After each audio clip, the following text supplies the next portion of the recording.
Warning. The following episode contains subject matter and scenes that some viewers may find upsetting, disturbing, or unnerving. Please note viewer discretion is advised at all times. Sit back and enjoy. Emergency? Well, we just got a frantic call from my daughter saying he's chasing us with a gun. And then she hung up the phone and you could hear the screaming in the hallways. Yeah. Hillary and I are profoundly shocked and saddened by the tragedy today in Littleton, where two students opened fire on their classmates before apparently turning their guns on themselves. Investigators say this attack appears to have been carefully planned for a long time. Amid the gunshots and bomb blasts, hundreds of students ran for their lives, stalked in their own school by two of their own classmates who went on a rampage. I'll rip off your goddamn head! People are getting shot all around me. And we do know we have to do more to recognize the early warning signs that are sent before children act violently. I will freaking kill you! I'm gonna pull out a goddamn shotgun and blow your damn head off! Imagine that in someone's brain. And they didn't care who it was, and it was all at close range. Screaming after they'd shoot up something, they'd go, woo! No. I wouldn't say a single word to them. I would listen to what they have to say, and that's what no one did. Heads under the table. I can only say tonight that the prayers of the American people are with you.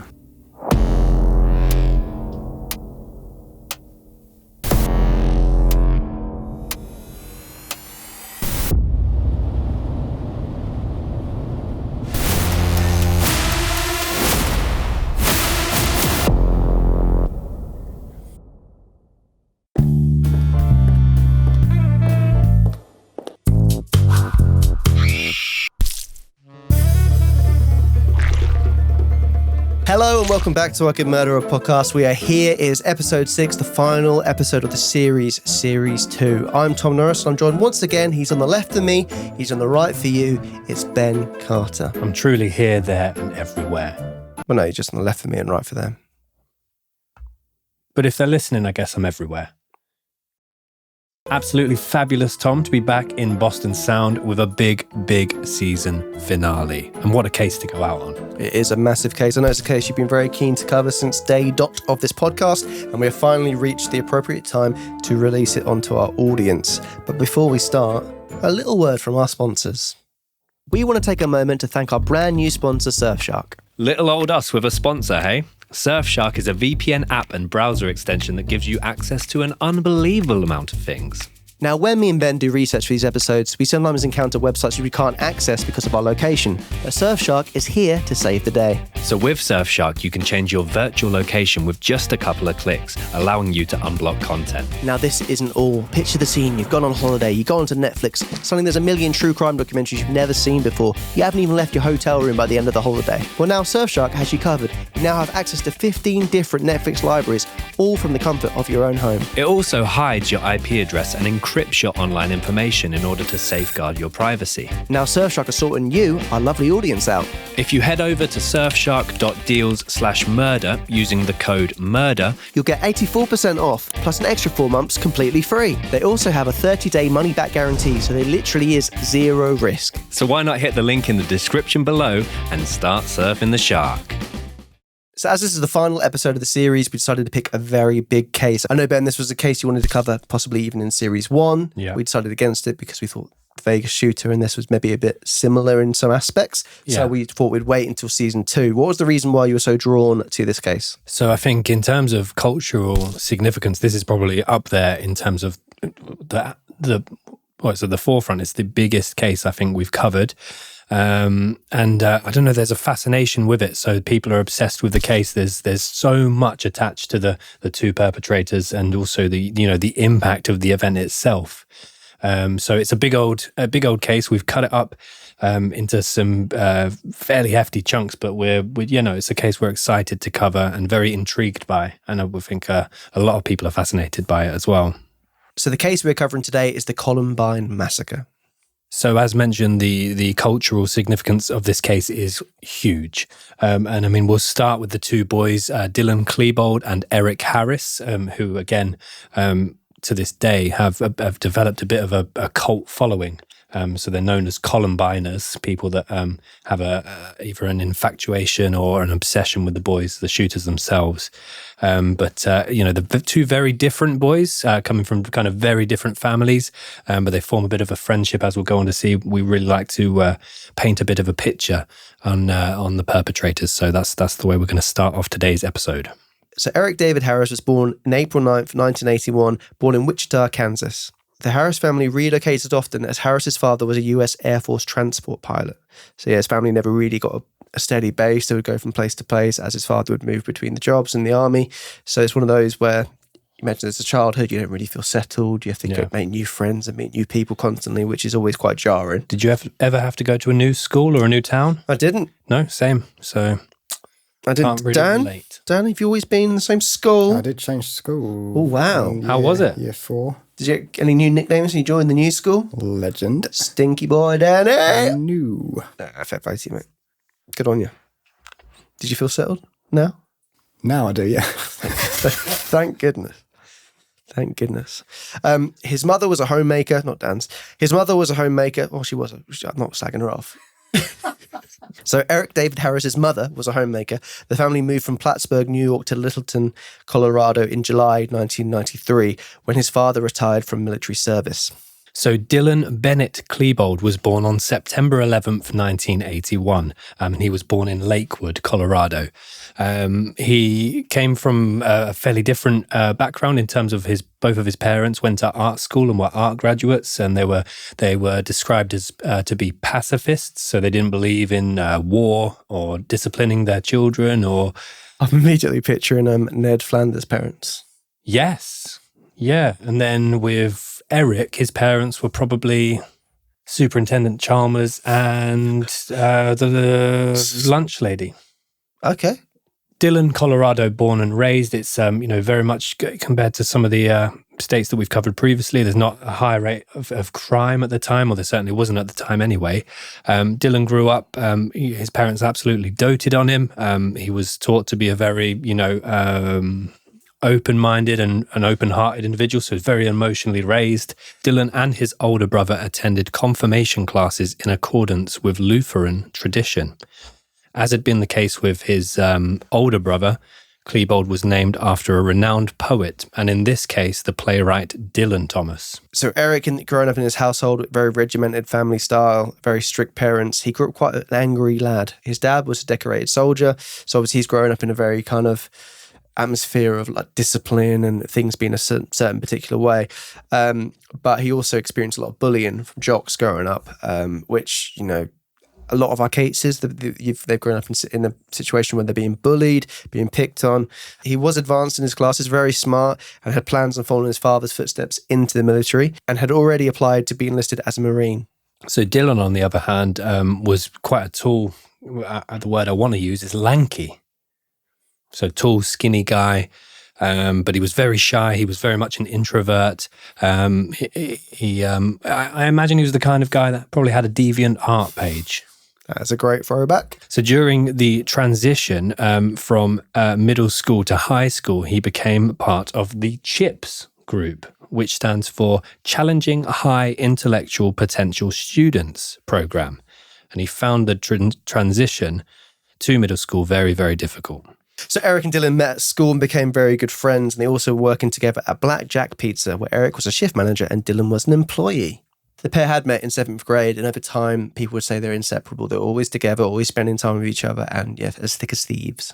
And a lot of this came down to the fact that they felt kind of a mutual bond over the fact that they'd both been targets of bullying. So they wanted to kind of form a group there.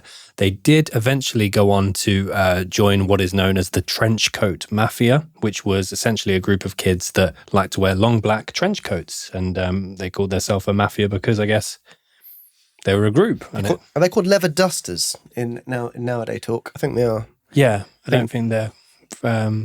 I think Mac from Only Sonny wears a leather duster. He does. That's a great shout. Yeah, great shout. Both of the boys came from kind of white middle-class backgrounds, not underprivileged in any way, shape or form. They spent all their time together, both in school and outside of school and at work. And when they weren't working, they picked up a bit of an interest in firearms. So over time, the intensity of the bullying would continue. They'd also, wouldn't have much luck with the girls. And, they'd see the people that were bullying them actually, being with girls when they weren't able to be. Yeah. So the kind of internal, torment they were facing, it kind of led them to start, to having a very negative outlook on people around them, and even got the boys saying that they hate everyone and they hate the world. They hate the world, and they like the idea of teaching the world a lesson, because they've grown up in a way where they've had such a hard time for no reason in their eyes, and they want to teach everyone a lesson. Yeah, and it's important to note, I think, is kind of in terms of the survivors and the aftermath, it was said that they weren't necessarily at the bottom of the food chain in terms of the bullying. It was alleged that actually, particularly Dylan was, really popular, had a lot of friends, male and female, had a good social circle around him, whereas Eric was a little bit more of a closed book, only really had Dylan and maybe a handful of other guys that he was friends with. But they went through a pretty strict circle of education, work, and then outside of work, all they were doing was either playing video games, playing with their VHS camcorders, or they were working over at the Blackjack Pizza. So much of the evidence that would come out after the massacre was based around the boys' own diaries, journals, and online blogs. So Dylan kept a handwritten journal, and Eric owned a website. And from about a year prior to the shooting, this is where they would keep all their private thoughts and feelings, a lot of anger, a lot of aggression. There were some drawings, a whole lot of block capital letters. So that's when you know someone's upset. This would progressively get darker and darker and darker as we got closer to the year 1999. And on the blog, he detailed things that him and Dylan would do, and it was nicknamed the Rebel Missions. And this discussed the vandalism they were doing, and even worked its way up to how to make explosives. Harris wrote on it, "The first true pipe bomb was created entirely from scratch by the rebels, and that they were calling themselves Reb and Vodka." Yeah, so Eric was Reb, which is short for rebel, and Dylan was Vod, which is short for vodka. Presumably with Dylan, it was linked to the drink, or there was also maybe a soft drink that he liked, but for Eric, rebel was based on obviously a rebel of society, a rebel of the school systems. And then from the blog, there was a post which was, "What I want to do is kill and injure as many of you as I can, especially a few people like Brooks Brown." Brown was a classmate of Eric, and Dylan apparently gave him the web address in an effort to perhaps even warn him of what might have happened. So they were being very I know back in the day, 1996, the internet was still a bit of a mystery. So had blogs and things like that, and people being savvy about finding them and reading into them and all those things. I wonder if it was a FreeWeb's website. Do you remember those? freeweb.com / and then you make your own website. I've never done that. Made a few of them. So I think from Eric's website, there was a lot of anger coming out there. There was a lot of clear, violent, aggressive language. Whereas on the other hand, Dylan's journal entries were a lot more emotional, a lot more he seemed a bit of a tortured soul. So his was more like, why won't people notice me? Particularly in reference to girls. Why won't they like me? Why aren't they into me? So there's quite a high contrast. It's believed that Dylan was actually a manic depressive and potentially even had suicidal thoughts quite frequently, whereas Eric had much more of a maybe even sociopathic or psychopathic. He was described as after all these things happened, it was analysed and it was said that he enjoyed lying. He did it because he could, and he enjoyed all these little traits he had, which very much pointed towards him being a psychopath. Yeah. But yeah, it's very dark. It's one of those things, again, when you know what you're looking for and you're reading into these things with hindsight, there's a lot of things, obviously, that point towards why weren't they looked into. I mean, having a website essentially saying, I want to kill people, I mean, that. And so nearly a year before the massacre, Dylan wrote in a message in Harris's 1998 yearbook saying, "Killing enemies, blowing up stuff, killing cops. My wrath for January's incident will be godlike, not to mention our revenge in the Commons." And the Commons is another name for school cafeteria. So, I mean, of course, his yearbook's not going to be looked through until, it's his personal project thing. No one's going to look into that just to check things. But these kind of things all add up and start, really outlining their kind of thought process and how early they were thinking about it. Yeah. And I mean, the class of 1999 photo as well is particularly haunting. So we'll pop it up for you now. But it looks like a completely normal school year photo and everyone's there, but if you slowly zoom into the top left-hand corner, you can see Dylan, Eric, and a couple of their friends kind of pulling the old rifle down the scope pose. The teachers were also kind of suspicious of the boys about some of the schoolwork that they handed in. One of them was involved in an essay of school shootings from the perspective of a bullet written by Harris, and another one was a short story about a man killing students by Dylan. So and both boys also researched and wrote papers on Charles Manson and Nazis. They got very obsessed with Nazis as well, didn't they? Yeah, I also read that they were obsessed with Timothy McVeigh, Oklahoma City bombing event as well, and his own inspiration and motives behind the attack. And they really held him in quite high regard. Yeah. As well as this, they obviously had the Hitmen for Hire school project, which we watched. Obviously, it's absolutely chilling to watch in hindsight of the event that would later play out in the exact same location. But basically, and we'll put some footage up, they had filmed themselves being hitmen for hire, just as it says on the tin, for students that would be bullied at school. And they would walk down the halls in black trench coats, and they would then essentially state that they cannot carry out these acts on school grounds. However, the second that they get their bullies out of the school, they will then solve the problem. And there's footage of them pulling guns out of a car, firing guns at potential bullies. It's chilling. It's really chilling. But again, that was shared in a classroom with the rest of their students and co-workers and teachers. And again, no kind of alarm was raised at that point. But I guess they put it down to maybe being a creative and open-minded students. That's the thing. Like, I mean, Harris in one class, because he was very into his creative writing, he wrote a story about detailing him and his brother fighting off an entire army of assailants. Apparently his classmates, after he read it aloud, there's vigorous finger snaps, which apparently, instead of clapping, of approval from his classmates because they're so impressed by his writing. But obviously they weren't aware. Vigorous finger snaps. Yeah. But yeah, there's elements there when you start adding it up. The teachers obviously were like, this isn't a normal behaviour. And obviously if they start doing them videos involving guns and whatnot. I remember being at school studying media, and there's people in my class who did things like when they had short film projects, they'd do things involving guns, not real guns obviously, but like guns and pretend gangster kind of thing. But you don't think anything of it. No. So I mean, but then obviously these other things adding up on the side of it, you can start to see why the teachers were starting to think this is a cause of concern. Yeah, well, when I was very young, I must have been in primary school. This is embarrassing to say on the podcast. Go on. They brought my mum and dad into school because I wrote a creative writing piece or a story on a rat that would pull people down the toilet. It's a big rat. Is it from Ukraine? Could possibly have been, yeah. Running around the streets of Dnipro. Yeah, that's me referencing a previous case. Let me get you out of this mud. I was just saying it. Don't interrupt me, get out of the mud. That's a flashback to a previous episode. It's not me saying anything untoward about Ukrainians. Yeah. And another thing to mention about the Hitmen for Hire piece is that... before we get into that, what was the rat doing that? It was just an angry rat, angry at the world. Probably had a blog or a website or a journal. But no, just a rat. They caught the rat in the end. Everything ended well. There was a land below the toilet. Were you ever worried about the rat? I can't really remember. Let us know.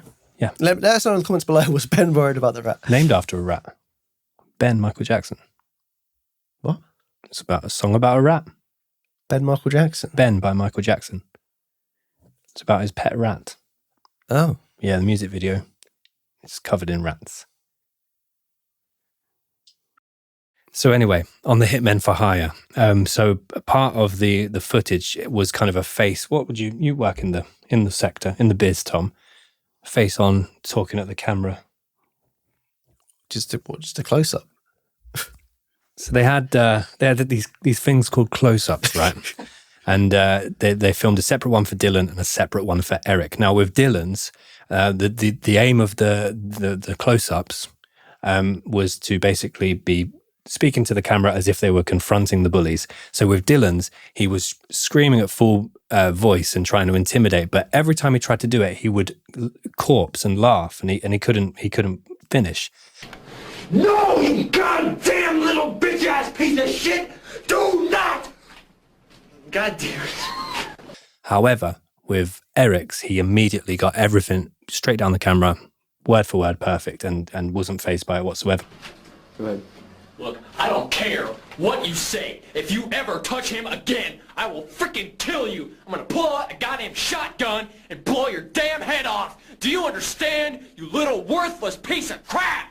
Whereas Dylan found it hilarious, and it was something he was clearly uncomfortable doing. Yeah. And I think that highlights nicely the difference between the two boys. But it's chilling again in hindsight that they did that. So that's one of the traits with psychopathy, is a sense of you can play a role, you can easily fall into situations, even situations which in particular are ones that most people feel uncomfortable with. You actually find yourself being very calm and relaxed in. It's even like said that a lot of people, like surgeons, brain surgeons, have traits of psychopathy because they're intrigued by the whole thing. They're not overwhelmed by that sense of pressure that they have. That's a very clear trait that he's displaying there. So, and that's not us, potentially sticking up for Dylan in any way, shape or form. Obviously, there were two perpetrators of this massacre, and he obviously played his part, equally.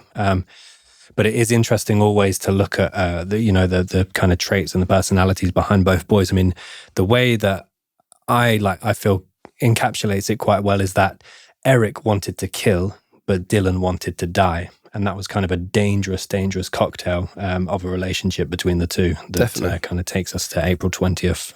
Definitely. So I think it's time for us to actually, go to April 20th and start looking at the timeline. Yeah, cool. So April 20th, 1999, also 420, also Adolf Hitler's birthday, which is said to have been intentional on the boys' part. From 6 a.m. to 7:15 a.m., so the early hours, Eric and Dylan both skip their first class of the day. And do you know what that first class was, Tom? I believe it was bowling. It was bowling. That is a wildly early time. Yeah. I suppose the lanes are clear, both on the road and at the alley. There you go. So according to the boys' teachers of the bowling class, who I presume were excellent bowlers, they said that the boys never, ever missed this class. It was one of their favourite classes of the day. And, I can see why. Love bowling.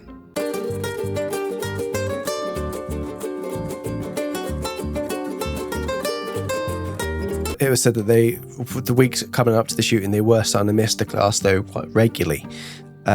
It was more becoming a regular pattern for them not to be coming in. So at 11:10 that morning, Eric and Dylan, or Reb and Vodka, arrived at Columbine High School. They parked their cars flanking the exits and entrances to the cafeteria. The cars had a good view of the front student entrance as well as the entrance to the cafeteria. Neither car was parked in its assigned spot. So Brooks Brown had just stepped out of the cafeteria at this point to have a cigarette when he noticed Eric pull up in his car. He immediately approached Eric's car to ask him where he had been for the earlier part of the day. Obviously, Brooks was a frequent target of Eric's online blogging days.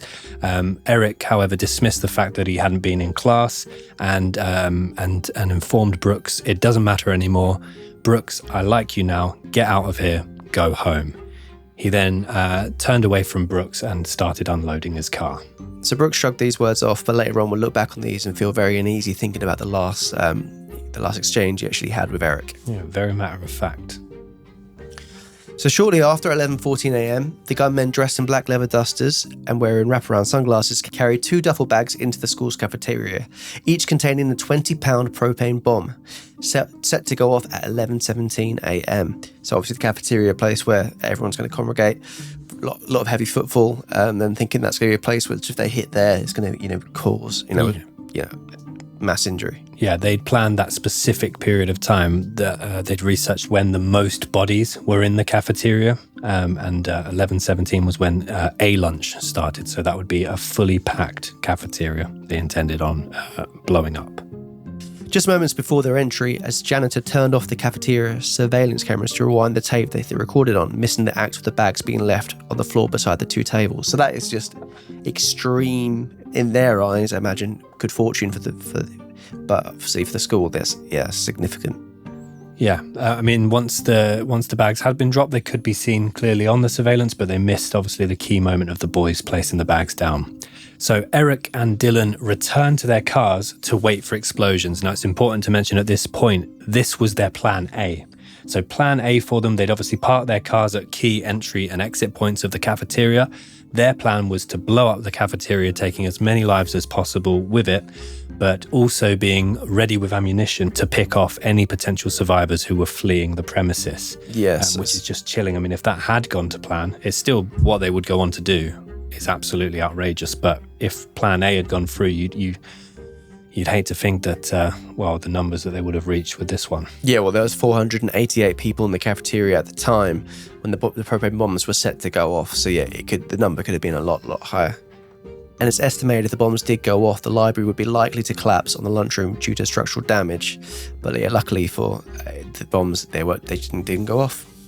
So at 11:19 a.m., the Jefferson County Dispatch Center received a 911 call from a person who reported hearing an explosion in a field on the east side of Wadsworth Boulevard, which is about 3 miles from the Columbine High School.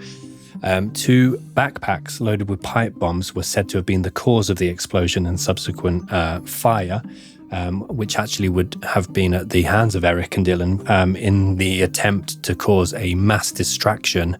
So again, this is a very strategic move from the boys, very well planned.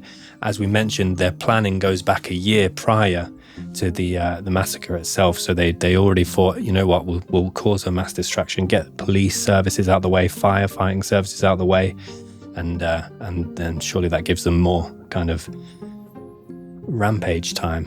Yeah, it's definitely going to be the distraction there. I mean, even covering the Vegas case, just from the mass kind of chaos going on in all different places, it's easy for the police to get wrong misinformation and go to other locations, therefore delaying them actually going to the main target. So while all of this is going on, Eric and Dylan are still in the Columbine car park, waiting impatiently now, for their bombs to go off. Now, they decide to go with plan B at this point, and what they do is they set up timed car bombs and place them back in the trunks of their car. But while doing that, each of them take a duffel bag and a backpack, collectively containing 2 sawed-off shotguns, a 9mm semi-automatic carbine rifle, and a 9mm Tech DC-9 semi-automatic pistol. They headed back to the school. Richard Castaldo and Rachel Scott were sitting on the grassy knoll between the gunman and the west entrance when they started shooting. Richard was hit with 8 bullets but survived, though he suffered a critical injury to his spine that would paralyse him for life. And Rachel was hit 4 times by bullets from Eric's gun, taking a fatal bullet to the head. Interestingly, the name Rachel is mentioned on Eric and Dylan's basement tape, in which they make fun of girls who are always talking about Jesus.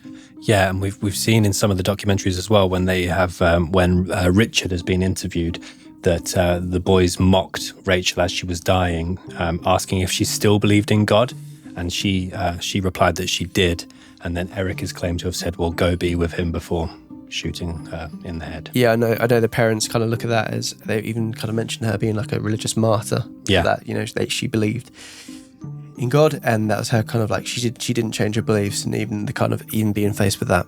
Yeah, I think there was an art project she had done just a few weeks before the massacre itself, which was basically around her handprint, and that would then become on to be a symbol for the community and as they recovered. And yeah, she was held in, obviously her faith was held in extremely high regard from the whole county. So yeah, it was a pretty grim moment.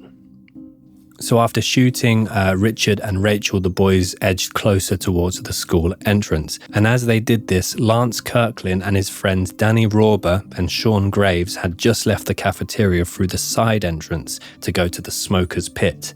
Lance saw Dylan and Eric standing at the top of the outdoor stairway, but thought the gunmen were just playing a senior prank. So obviously, as the end of the school year was approaching, it was a common trend for the seniors to kind of play pranks on everybody, and the boys just believed that was the case, and unfortunately, they were very, very wrong. I mean, as well, they've done media projects where they're playing hitmen and stuff, so it's not too absurd to imagine they'll be walking around.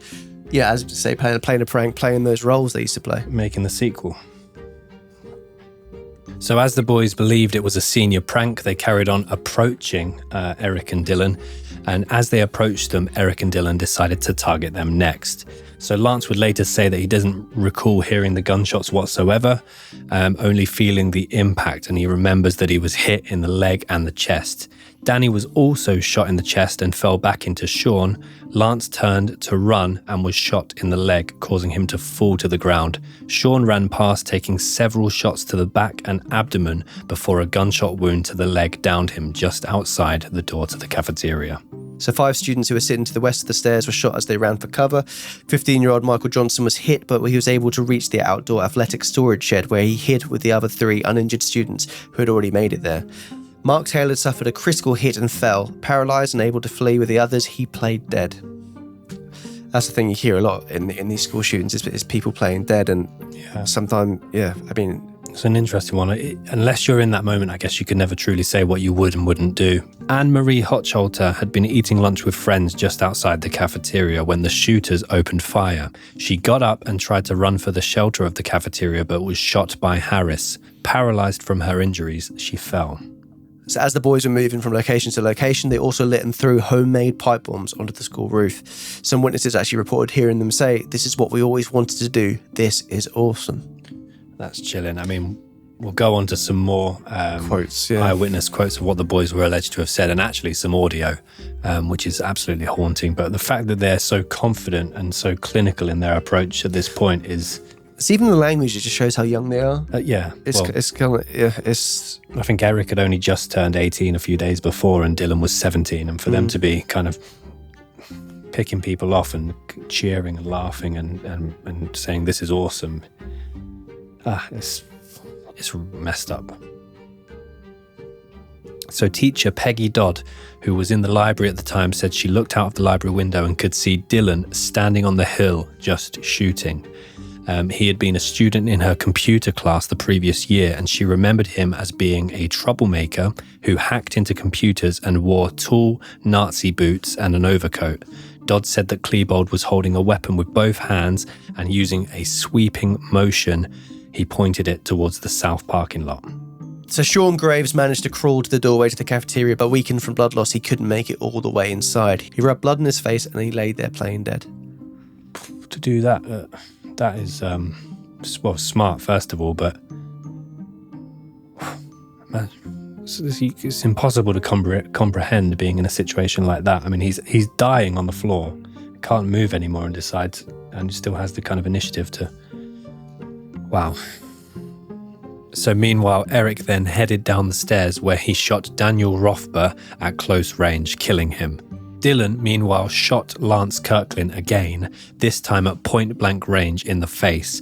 Lance was critically injured by the shotgun blast that mangled his jaw. He lost consciousness and Dylan left him for dead, though amazingly, Lance survived. So at 11:22 a.m, Jefferson County Sheriff Deputy Neil Gardner, a community resource officer at Columbine High School, was sitting in his patrol car by the smoker's pit when he received a call on the school's radio from the custodian telling him that he was needed at the back lot. So did he not realise anything was going on? I mean, if he was by the smoker's pit, I mean, I know it's a big school, but wasn't that near to where the first shots were fired? Well, I mean, we don't know when he pulled up there. Yeah. To be fair, all this seems to be happening quite quickly, but... I mean, I guess there's lots of things to consider. What's he doing at the time? Where he's come from? But yeah, I mean, there would be eventually a massive criticism towards the police in the response time. But yeah, I mean, like you say, we don't know how long he'd been there for.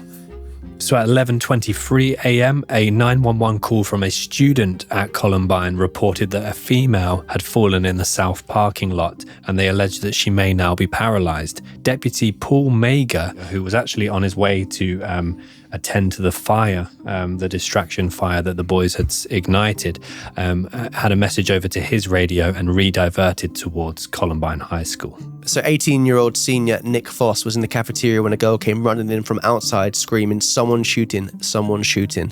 While other students ran away, he ran outside to see what was going on. He could see 2 guys on the ground, one of whom had half his face blown off, to quote Nick. So at 11:24 a.m, Coach William Sanders, who was known affectionately as Dave, and school custodians John Curtis and Jay Galatine entered the cafeteria to find out what was happening outside. Realizing the danger quite quickly, they, with the help from school security officers, they started to alert all students in the cafeteria to exit immediately, and there is surveillance footage of this, which is again, chilling. I feel like we've used that word so many times already. But I guess the human instinct is the kind of seeing what's going on. You do that, don't you? So them doing that and taking the kind of the initiative to actually be like, look, we're going to tell people what's going on, so people stop going outside to look and lead them to different places. It will definitely have saved a lot of lives. Yeah. So Patchy Nelson was on hall monitor duty when she heard the commotion outside of the school. She looked out the west entrance and saw a male student carrying what she thought was a toy gun and assumed that school video production was being taped or that it was some kind of school prank. So like we said, especially with these two guys who've done previous videos like that, you could easily imagine that's just what it is. She didn't approve of how real it looked and went out to tell them to knock it off. So student Brian Anderson had been told by another teacher to get out of the school because of the explosions and commotion. Not realizing where or what the danger was, he went out through the first exit he came to, which was actually the west entrance of the school, and he came face to face with Eric Harris, who was the other side of some double doors. He knew Eric from his film class, so Brian assumed that the gun he was holding was a propped gun. So as you said, all the students in the school that knew that they were kind of in the Trenchcoat Mafia, but also knew that they were people that had previously made similar movies on the school campus, so believed that it was just a prop. Patty, who Tom had just mentioned, was right behind Brian. Turning, Eric saw the two of them heading his way and started firing bullets at them, shattering the glass doors that separated them, and they immediately retreated. So bleeding and terrified by the realisation that she'd actually been shot at, Patty turned and ran to the library while Brian Anderson stumbled his way out of the west entranceway. He followed her to the library where he quickly hid in the utility closet. Eric and Dylan entered the school shortly after. Through the same entrance Eric had just fired on, but they were distracted by the arrival of law enforcement outside. So the police, the police have arrived and now, it's kind of stepped up.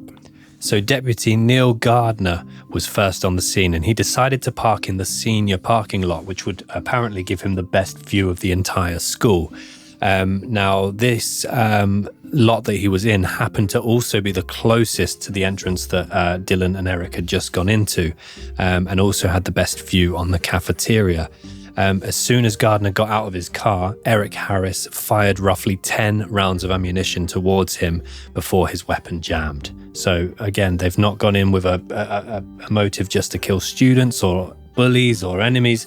Adults are now also a target, including local police force. So they're angry at the world, like you said. It's not just necessarily retaliation to their bullies. They are taking down people for the taking. Exactly, yeah. Sake of taking them down. It didn't matter who they killed. They wanted their number to be as high as possible. They wanted to be known for this forever. So by 11:25 a.m., Patchy Nelson had made it to the checkout desk in the school's library and frantically placed a 911 call. So yeah, we'll play a little bit for you now. Yeah, and I mean the haunting part about this, and it will stay with you, is that you can hear Eric and Dylan in the background. Okay, we've got help on the way, ma'am. Okay. Oh God, right outside the library door. Okay, I don't think I'm going to go out there. Okay, I've got the kids on the floor. I got all the kids in the library. I can't believe he's not out of bullets. He just keeps shooting and shooting and shooting. Okay, yeah, we've got more. Yeah. Everyone's up. Okay, everyone stay on the floor. Stay on the floor. Stay under the table. I'll hold it. Oh God. Not,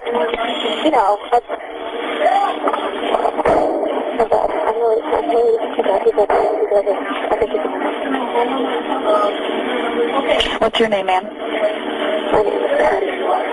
Patty? Yelling everybody get up right now. Please go to the library. Please scream everybody get up right now. Okay. Please I have him in the library shooting at students for the lady that I have in the library on the phone.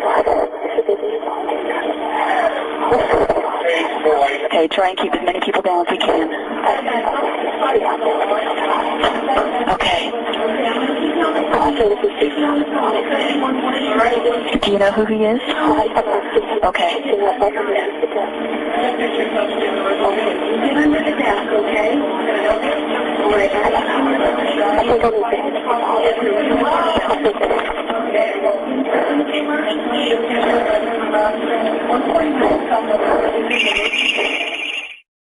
So we go back to Coach Dave Sanders. After evacuating the cafeteria, he makes his way up the stairs where he passed the library. He then encounters Eric and Dylan straight ahead of him in the hallway. Coach Sanders turns and begins to head away from the boys, but he was shot in the neck by Eric Harris just before making it around the corner. So Greg Barnes, a varsity basketball player, witnessed this, and this is what he said. "I saw Coach Sanders turn around, take 2 shots right in front of me. Blood went flying off him and he fell." Sadly, Greg Barnes would go on to commit suicide on May the 4th in the year 2000. So as this was happening, students managed to pull Coach Sanders into a nearby classroom where they began to provide him with first aid. It was a really bad injury that he'd taken to the neck. So they were trying to save his life, essentially. Now, while this is happening, Eric has paused and gone back to search his duffel bag, while Dylan is continually throwing pipe bombs around the various parts of the school in an attempt to ignite the bombs that they'd put in the cafeteria. So Patchy Nelson, who was in the library, she was splitting her time between the 911 call and looking after the kids and other staff members in there. At the time, there were 3 staff members and 55 students in the library hiding at that one time. As this is happening, several students who were able to escape the school and make it safely to responding police forces had communicated to various deputies that the gunmen were wearing black trench coats and carrying Uzis and hand grenades.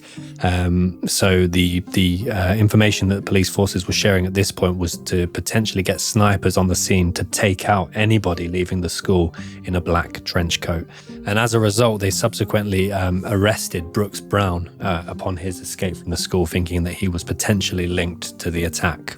So at 11:29, Eric and Dylan enter the library. So we already know there's 55 people in there, 4 teachers in there as well. They're hollering at everyone in the room to get up. You can actually hear the instructions over the phone call with Patty at the time.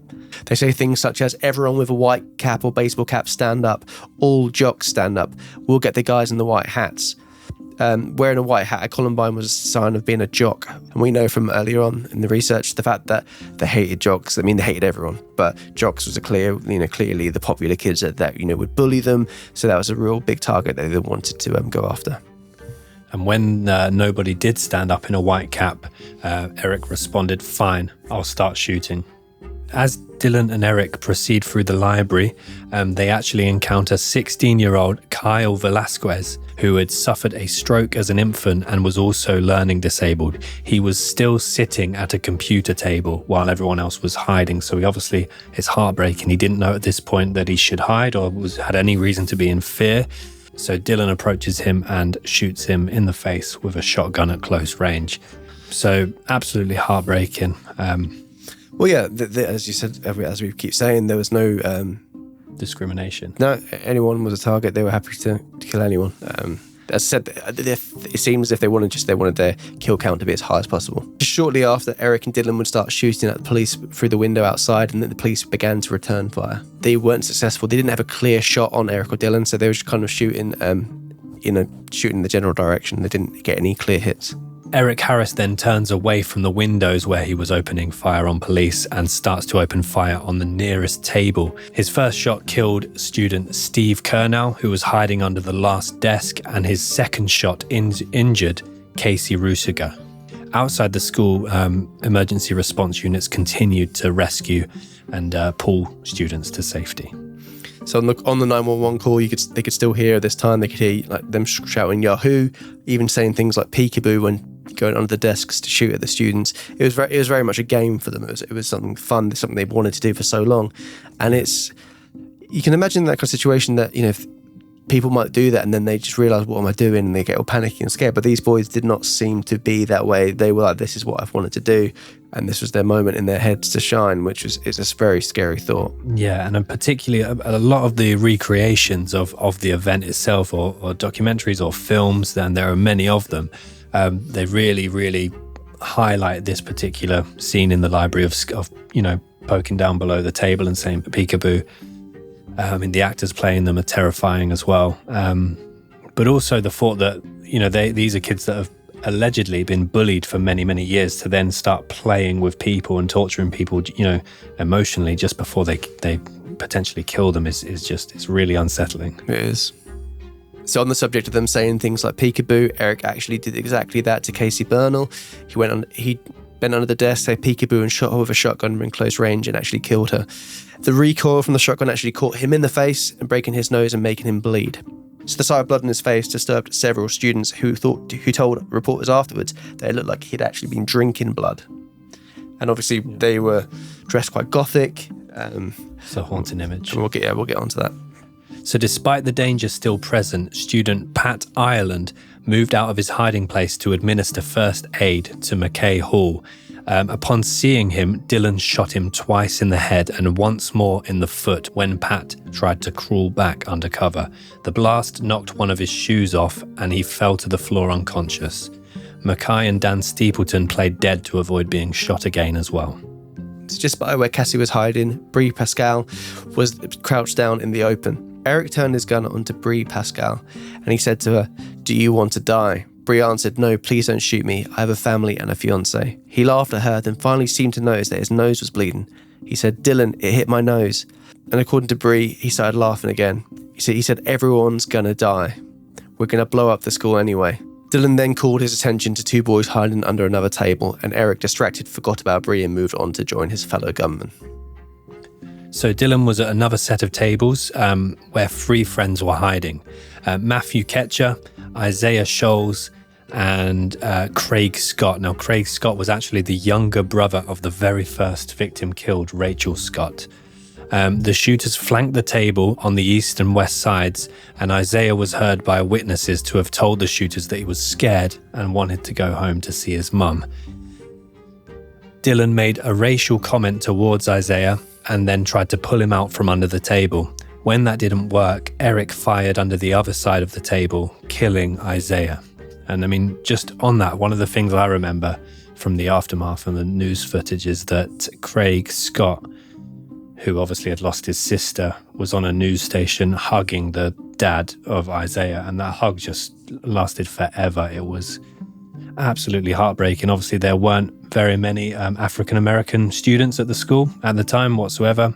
And again, shortly before his death, while he's pleading to see his mother, they are making racial remarks to him. And it's evil, man.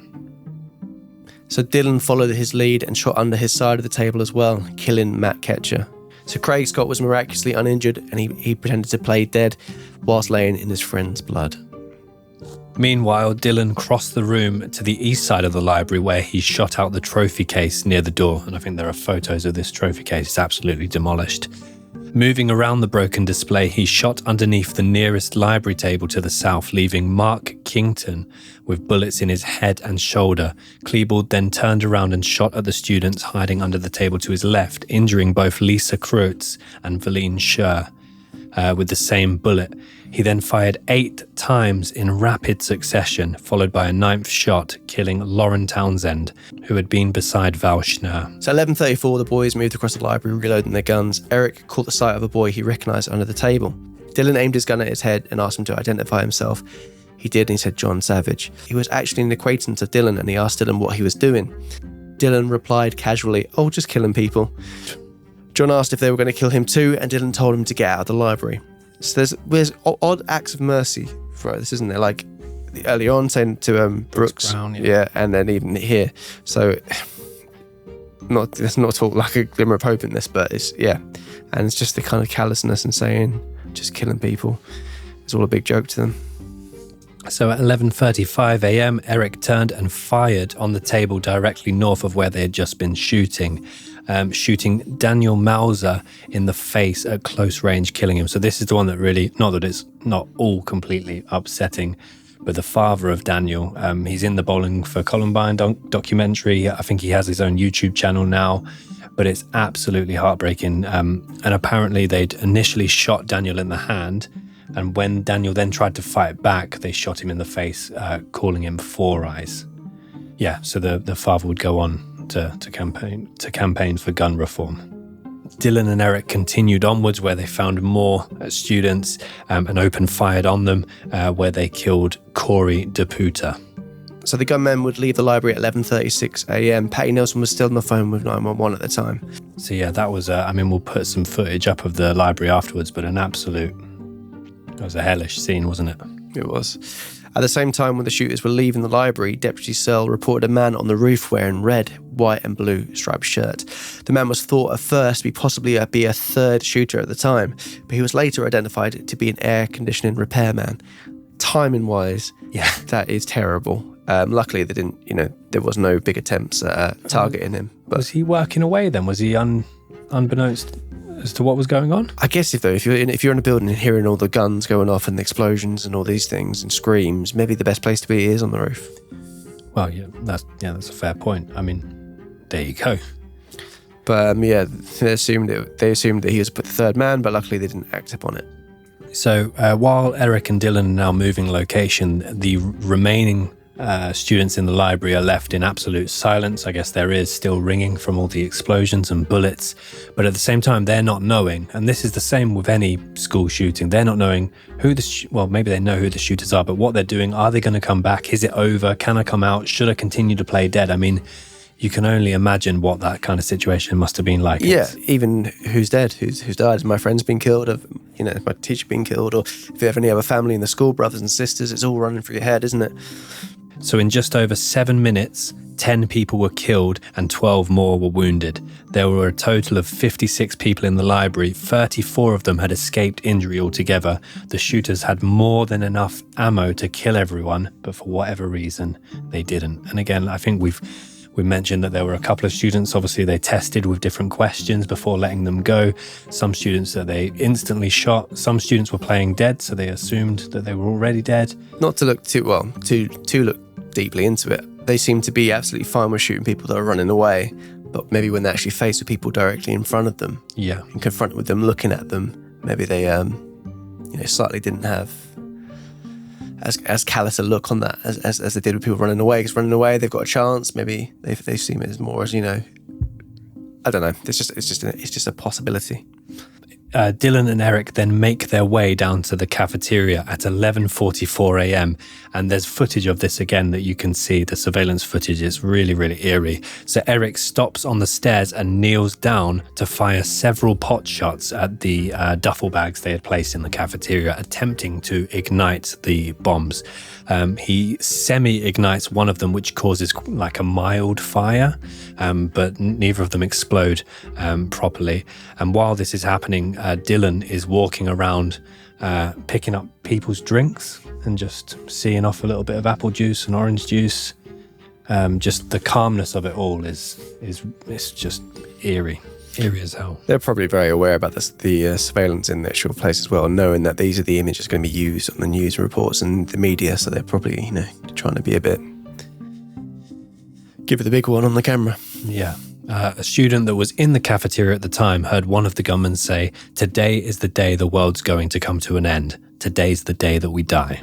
So between 12:02 and 12:05, the gunmen were back in the library firing out the broken west windows at the emergency workers and law enforcement. The Denver SWAT team finally started an approach to the school under the cover of a commandeered fire truck. So shortly after 12:05, the shooting ceases and there's a really eerie silence about the place. The SWAT teams and police teams continue to evacuate the premises, but it is established that between 12:05 and 12:07, Dylan and Eric take their own lives. Eric was to go first and he shot himself in the head with a shotgun, which actually removed a good portion of his head. Dylan, on the other hand, shortly after throwing his remaining pipe bombs around the library, shoots himself in the side of the head with a pistol. And there were a couple of witnesses left in the library that mentioned he sounded like he was in a great deal of pain immediately after doing this. And an autopsy would reveal that Dylan actually died from blood filling his lungs and drowning on the blood. So not a very quick death at all for Dylan. Yeah, that's horrible. But yeah, that would mark the end of the chaos of that day. So at 4:30 p.m, Columbine was officially declared safe. That's a long time after. Yeah. So that's, 4.5 hours, near enough 4.5 hours after they've killed themselves. Obviously, the police didn't know, well, they weren't for sure certain there's just two of them. Yeah. They had to check everything, make sure everything was safe. And even the bags, I guess, it's them actually making sure the explosives weren't going to go off. But more officers were called in at 5:30 p.m. when explosives were found in the parking lots. Then 6:15, the bomb squad found a live bomb in Dylan's car. Luckily, a lot of these bombs, they didn't go off. Obviously, we said before, earlier on in the cafeteria, that could structurally could have made the building fall in on itself. And the car bombs and, other places where the police weren't expecting them to be. It's just very fortunate that they didn't actually go off. Yeah, absolutely. And I think police officials it took about 3 hours for them to decide to search Dylan and Eric's bodies as well, which is just a significant amount of time. But they wanted to make sure that there were no body traps. Yeah. So it was clear, obviously, from the detail from the positions in which their bodies were left, that it was both of them had committed suicide, and obviously their names had been mentioned by multiple witnesses as the culprits and the two only culprits of the shooting. So obviously this is a crime scene. The dead couldn't be moved till a full investigation was done.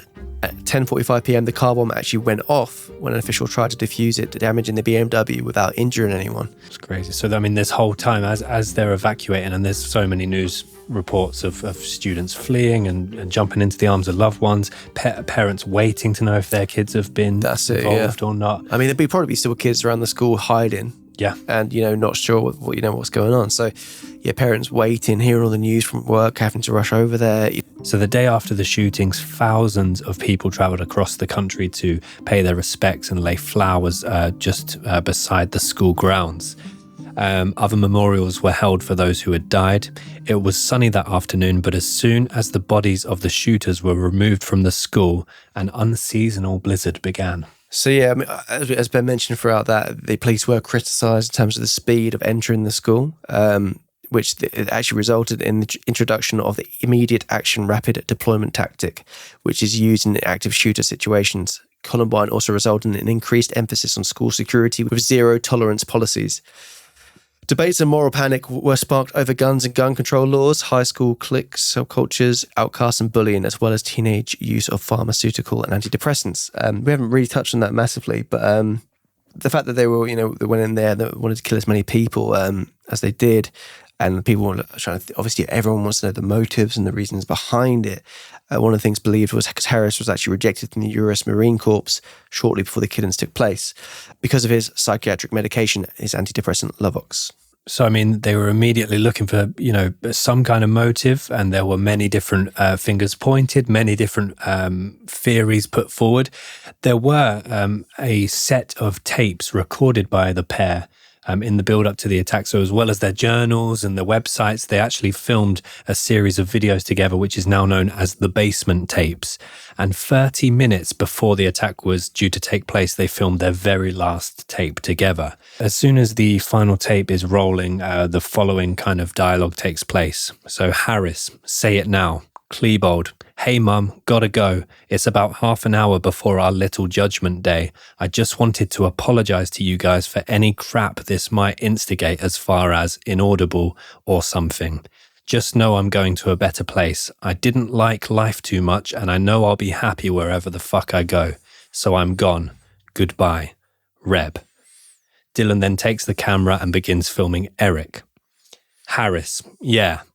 Everyone I love, I'm really sorry about all this. I know my mum and dad will just be like, just fucking shocked beyond belief. I'm sorry, all right? I can't help it. Klebold, who interrupts, we did what we had to do. Harris, Morris, Nate, if you guys live, I want you guys to have whatever you want from my room and the computer room. Dylan adds that they can have all of his things as well. Harris, Susan, referring to his friend, sorry. Under different circumstances, it would have been a lot different. I want you to have that Fly CD. Harris, that's it. Sorry. Goodbye. Klebold, goodbye. Yeah, it's very surreal. So even referring to their friends to say, if you live, you can have my stuff.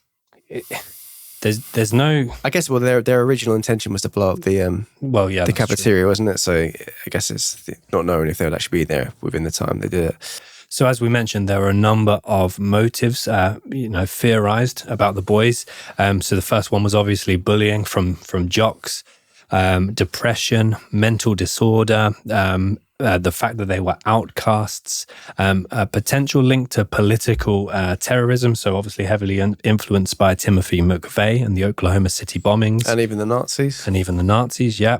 The medication, as Thomas mentioned, but also a big one is infamy. Yes. And to an extent, it could be argued that they have achieved that. I mean, it's one of the most famous mass shootings or school shootings, if not the most famous in the world. Dylan boasted on video about inflicting the most deaths in the US history. According to the FBI, it wasn't just fame they were after, they were gunning for infamy on the scale of Attila the Hun to create a devastating nightmare so apocalyptic that the world would shudder at their power. So the FBI actually stated that the boys dreamed much bigger. Having planned for a year, their plan was to escape and head to larger cities, hijack planes and fly them into New York City, killing many more civilians. Their plan was to terrorize a nation by attacking a symbol of American life. And that's in 1999. Yep. That's crazy. I mean, there were a total of 76 devices still found that were undetonated in the school as well. So they hadn't gone through their, all of their prep. 2 diversionary devices, 13 devices were found in the suspects' cars, and 8 more were found at their 2 homes, which brought it to a total of 99 devices. So one of the things I remember, obviously watching Bowling for Columbine, was the big links with Marilyn Manson in regards to the kind of press immediately afterwards. And I never really understood what the links were. Obviously, the boys were wearing a lot of black, dressing quite gothic, and it was just kind of partnered with, who's the most menacing gothic act at the moment? It's Marilyn Manson. Yeah. He's quite shocking on stage with his stage shows. His music and his lyrics are quite dark. It was very easy to point a finger at him. Yeah.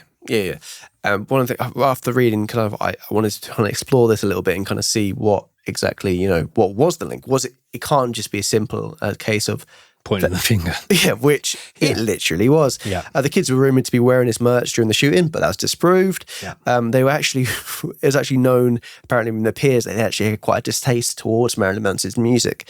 Lynyrd Skynyrd offered to open a can of whoop-ass on Marilyn Manson a day after the shooting. Sweet Home Alabama getting involved, but I mean, again... Sweet Home Kick Your Ass, though. The energy went into it, I thought was going to be... really good, but it...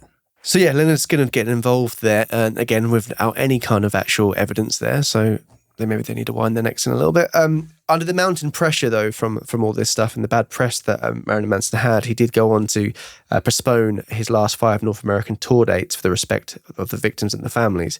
He also said it's not a great atmosphere to be out playing rock and roll shows for us, all the fans. But he did steadily maintain that the music, movies, books, or video games are not to blame. No, I think in the Bowling for Columbine documentary as well, when Michael Moore had asked him, if Eric and Dylan were here today, what would you say to them? And he said, I wouldn't say anything to them. I'd do what nobody did, and I'd listen, which was quite a...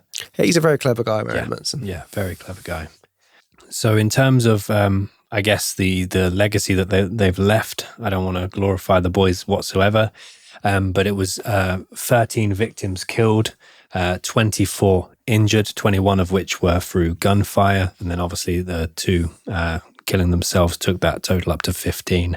The coach would later die from his wounds, so the memorial for him was a particularly emotional one. I mean, they all were very, very emotional, but the footage from that, they were just grown, his peers just absolutely broken by the moment.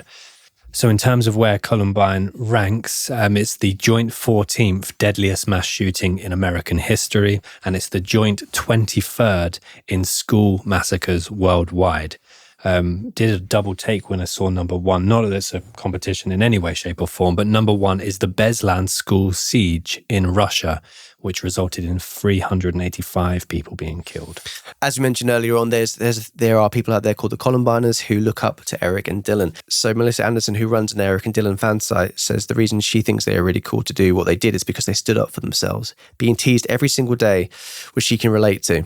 She says in her experience after the 20th of April, all the popular kids left the unpopular kids alone.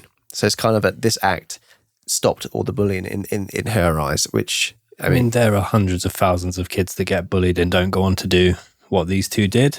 Yeah, exactly. That's exactly it. As well as finger pointing as well, we should probably mention just behind Marilyn Manson, the video game Doom received a lot of criticism. The boys were reportedly obsessed with the game, developing their own maps. They mostly played Eric's maps, which were known as Harris maps. that I think you can still somehow get access to date, which is a bit spooky.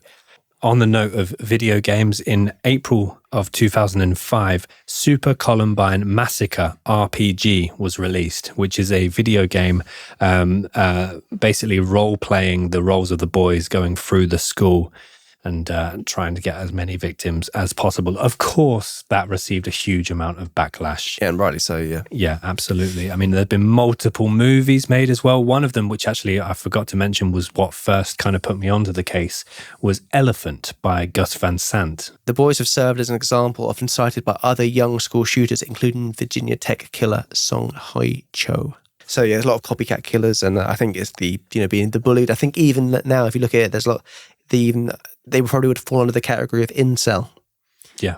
Which wasn't really a thing or wasn't heavily spoke about back then, but, people who hate the opposite sex and also hate people above them in power. Dylan's mother, Sue Klebold, now does TED Talks years on from the event. They're well worth a watch, actually. She's an interesting lady. She goes on to speak of first discovering that Dylan was responsible and associating that with maybe what she could have done more as a mother, or if there were any red flags or warning signs. But I think the really spooky thing is, as she describes Dylan's childhood, she's describing a really positive, normal childhood. There's nothing that she was at all concerned about in terms of his behavior. Sometimes he would come home, sad and go straight to his room, but she never questioned it, and she just blames herself for one day not going into the room and checking in on him. That's the hard thing. I think every case we do, even with Ian Watkins, you think about the band, you think about other people coming to terms with their family member. I watched a documentary recently about Ted Bundy and had his brother on there talking about him and, growing up with him, always looking up to him. And it's kind of a similar thing where you never can imagine them doing it, and you can't see the red flags. Maybe looking back, you can see little elements to it, but you can't blame the family unless they, actively did something to make them do that, which obviously in this case they didn't. It was alleged that the song Pumped Up Kicks by Foster the People was inspired by, or not necessarily inspired by, but took reference from various school shootings, and Columbine played a factor in that. You better run faster than my bullet. Yeah, there's some haunting, and this might have been the Columbiners, it might not have been, but there's some haunting music videos with that soundtrack, extracting stuff from Bowling from Columbine, from Elephant. There's a couple of others, I think 0 Hour. There's a lot of other movies with really haunting scenes. I remember being very hungover in Newcastle, about to drive back with a friend, Josh Dinnywell. And before we drove, we went to pop to the cinema, and we need to talk about Kevin. Oh, really didn't lift the spirits. Yeah, and I read the book. It's a long drive, and it really was a kind of, it didn't get us pumped for that drive home. Sean Graves, who was supposedly paralyzed in the attack, a year after the shooting, was actually able for the first time to get out of his wheelchair at his graduation ceremony. There were a few things we noticed, so that as well as the Hitmen for Hire project that the boys filmed, they were also on a couple of occasions followed around the school. I mean, they're filming a group of them. It's not just specifically Eric and Dylan, but it is quite a fascinating watch. It's on YouTube if you have the time. But at various points, you can see Eric on his own at a table in the cafeteria spinning what looks like a Nokia 3210. I like to get the Nokia 3210s in. You really do. And he's just casually spinning the phone, stopping it, spinning the phone, stopping it. And he just looks up, looks to the side, and then looks back at the camera and kind of goes, I hate most people. Whereas Dylan in the footage, you see him just walking around. He looks like a super happy kid. So the Trenchcoat Mafia, some students actually referred to them, looking at them as kind of similar, a little gang. It's like a Clockwork Orange, just walking around the school and kind of not caring and just being very kind of, hating everyone, and everyone was a kind of a target for them of their ridicule as well. As you said, they weren't at the bottom of the ladder when it came to the social standing within the school as well, which is kind of, if you were to believe that would lead them to those kind of actions, you'd imagine they'd be at the very, very bottom. I think it was, like we said, that dangerous cocktail of a psychopath and someone that's suicidal. Yeah. And I think our take on this, I don't know if you'll agree, is I think Eric Harris was definitely the kind of leading influence there. Obviously, Dylan's played his part, but I think maybe Dylan was manipulated slightly, or kind of in awe. Yeah, it's hard to say. I mean, thing about as well, psychopaths, they're very charming, they can get their own way, they're very manipulative. So, I mean, those kind of things could possibly happen. It wouldn't be, too much of a stretch to imagine that's what happened there. The other thing was, which was quite interesting, some of the people, some of the students afterwards didn't want to be named in reports talking about it because they were still worried that another shooter might be linked to the case and they could still come and get them. I mean, that's the thing about this kind of case, is the amount of people that were affected by it. It wasn't just the people shot or injured or killed and the families. It's also just the kind of mental damage it would have done on the people as well. Psychologically, they'll be terrified of all these things, still worrying about another shooter being on the loose. Yeah. I mean, I think a few hours after it had occurred, there was kind of a national news alert that Bill Clinton, had announced everything, sent his thoughts and prayers. He looked noticeably shaken as well when he was doing it. Comparatively, you think to some kind of more modern day ones, which horribly, it's more of a commonplace thing now. When of him doing that one, he looked very shaken. So no, I think that there's so much to this case. I mean, it could have been, a 2 or 3 hour long episode, but Dan, it felt like it, didn't it? It was a very long timeline, but there's a lot of detail in there we didn't want to get wrong, and there's a lot of information in there. But like Ben said, this is easily could be split up over a few episodes. But terrible waste of life across the board. A lot of heroes on the day that managed to save people. Obviously, Coach Sanders leaves a bit of a legacy there, but no, it was always going to be a tough episode, this one, and we hope we did it. We hope we did it justice. And that's the case of the Columbine Massacre. So, Series 2 is a wrap. We thank everyone once again for checking it out, and we really hope you enjoyed the binge. That now takes it to 6 rom-coms, Tom. Yeah, it does. It does indeed. I mean, no, actually, no. Yes. Probably slip a 7th in. Yeah. Good. After the cases we've covered. Thank you for supporting us and watching and listening. We really appreciate it. Mugs still available if you want to get some mugs. Patreon if you want any more minisodes that we've been doing. Feel free to go over there and let us know what you think. Yeah, and I think we've got a couple of ideas for season 3. We'll let you know on our socials then. So again, please feel free, if you're an audio listener, pop over to Instagram or Twitter @CouldMurderAPod. Or if you're just an audio only person, why not pop onto our YouTube channel and say hello? We're waving to you. I'm waving to you right now. I'm doing a thumbs up. Thanks to everyone who got involved with this series as well. Dan at Boston Sound, really appreciate it. Phil for all your amazing animation, all the amazing voice actors we got involved, and even additional research we got done for this series. All that, we really appreciate it. It really obviously helps us a massive amount. So thank you everyone, and until next time. We never got an outro thing. We never got a catchphrase at the end, did we? Stay lovely. No. We will see you in season 3. Thank you so much to everyone who's supported us. Thank you for checking us out. And until next time, Tom. We'll see you then. We'll see you then.